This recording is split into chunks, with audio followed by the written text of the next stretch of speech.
Добар ден. Писмо едно да пратам. А дали ќе стигне точно на адреса или ќе треба да си го подигне човекот сам од пошта? На адреса треба да стигне, ама некој на одмор, некој ваму и знаете пошта како. А да ме кажам, зошто до канцеларија не ни го донесовте?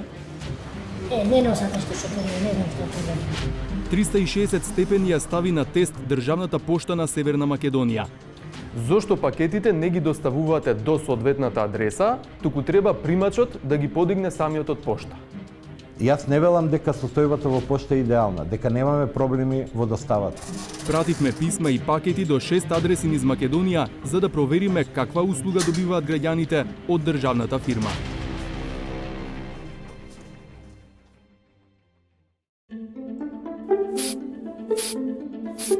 И да врне и да вее и бура да коси, тоа за мене ништо не е. Поштар пошта носи.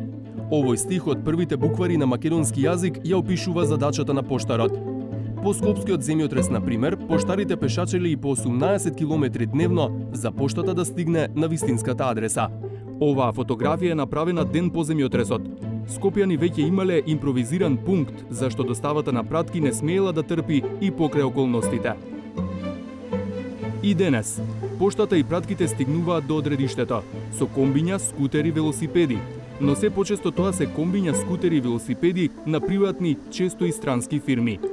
Зошто граѓаните и бизнисот се почесто бираат други, а не државната пошта на Северна Македонија?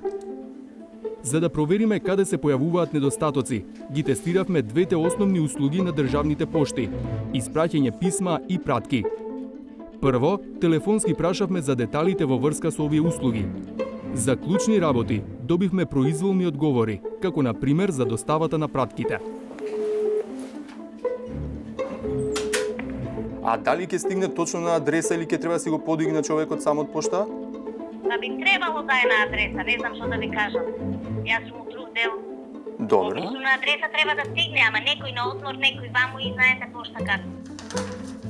Со уверување дека тоа што ќе го пратиме би требало да стигне на адреса, подготвивме неколку писма и пакети. Поточно, испративме 3 писма до 3 различни адреси. Едното препорачано до село Копанце Тетовско, а второто и третото обични писма до нашата редакција во Скопје и до адреса во Кочани. Спакувавме и 3 пакети. За да не бидат празни, ставивме книги со различна тежина. Ги пративме на 3 домашни адреси на приматели во Куманово, Кратово и Македонска Каменица. Вкупно 6 пратки ги однесовме во пошта 2 во Скопје. Прво сакавме да ги пратиме писмата, но никаде не најдовме јасно известување каде може да се направи тоа. Добар ден. Писмо едно да пратам. Лево, 16 Кажете ми за колку дена ќе стигне писмово? Не знам, утре да ви речем, понеделник, вторник најкасно. Не верувам повеќе. Препорачаното за колку време ќе стигне? Понеделник. Понеделник. Понеделник сатаните си бидат двете во Тетово. Мислам дека двете беа во Тетово. Не за случајње. Значи, секој ден од Бајле се носи поштата по предовеќе. Сумирано, очекувањата на вработените во пошта беа дека писмо до адреса во земјава стигнува за 1 до 3 работни дена. Пакетите се носат во друга просторија. То тракинг бројче, значи како препорачана пратка оди, по понеделник веќе е во поштите, значи во Кратово. Аха. И Добра. каде на другите? А таму дали ќе им го однесат пакетот до дома на адреса или ќе им се јават да си го подигнат? Поредот на нештата треба да го однесат, меѓутоа ќе наведат и телефонско бројче претходно да се слуша. Тука очекувањата на вработените беа дека пакетите испратени во земјава патуваат по 1 работен ден и дека и тие, како и писмата, треба да стигнат на домашна адреса. Еден по еден ги адресиравме и ги измеривме на вага. 6 кило. Да. Ова пакетчето е. 167 дена. Вториот пакет ви е исто 6900, исто 167 денари ви е. И првото ви е 97 денари. Плюс 24 денари за картичките за адресирање, вкупно пакетите не чинеа 455 денари. Со ова ги пративме сите 6 пратки. Почнавме да одбројуваме за достава. Наместо 1 до 3 дена, потребни беа околу 2 недели за да сумираме како не услужи пошта на Северна Македонија. Еве и зошто.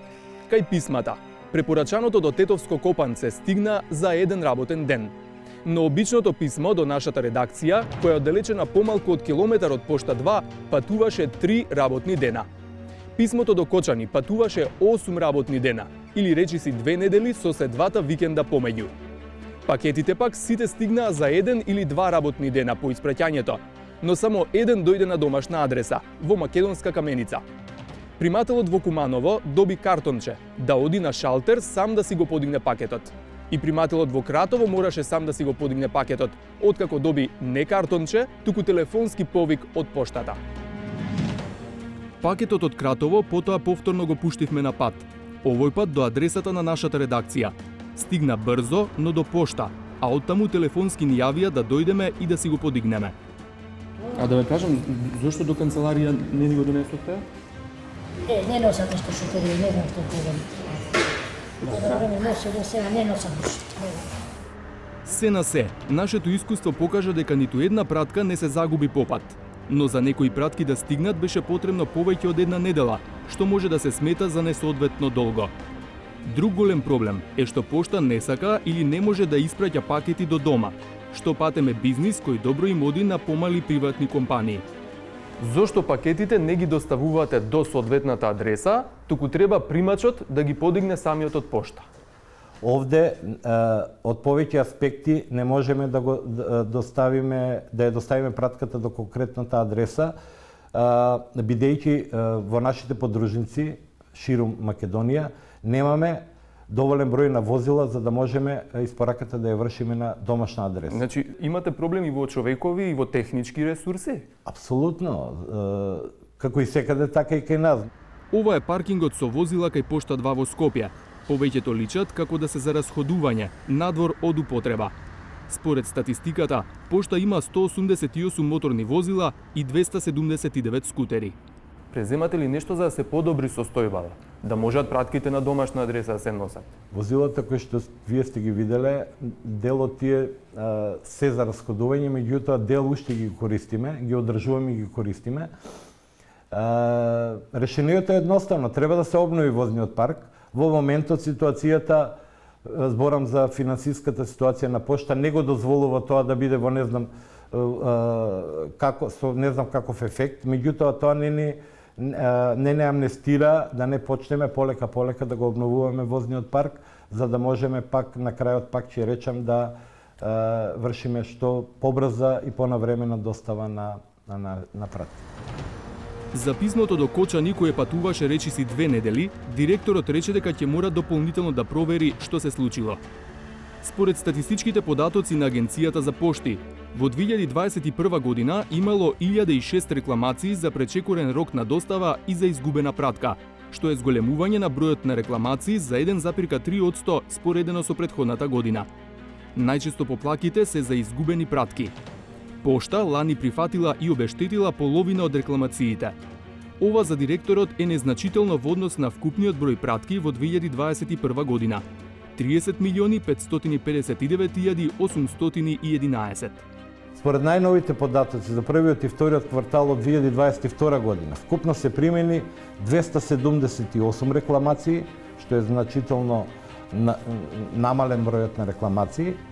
Пошта на Северна Македонија има 2192 вработени, меѓу кои 686 поштари. Во април тие почнаа генерален штрајк пошто раководството се согласи да им ги покачи платите линеарно за 3000 денари. Средната плата на пошти, изјавуваа тогаш синдикалните представници, била околу 17.000 денари. Не се памети никога државната фирма ја завршила годината со позитивен резултат. Само лани загубата е речиси 3 милиони евра. Па од година во година, АД Пошта разнесува се помалку и помалку пратки. За да се врати довербата, да се врати работата, што би значило и пратките повторно да почнат да стигаат дома, потребна е челична волја. Како онаа кога Скопје и државава мора да се кренат од правот.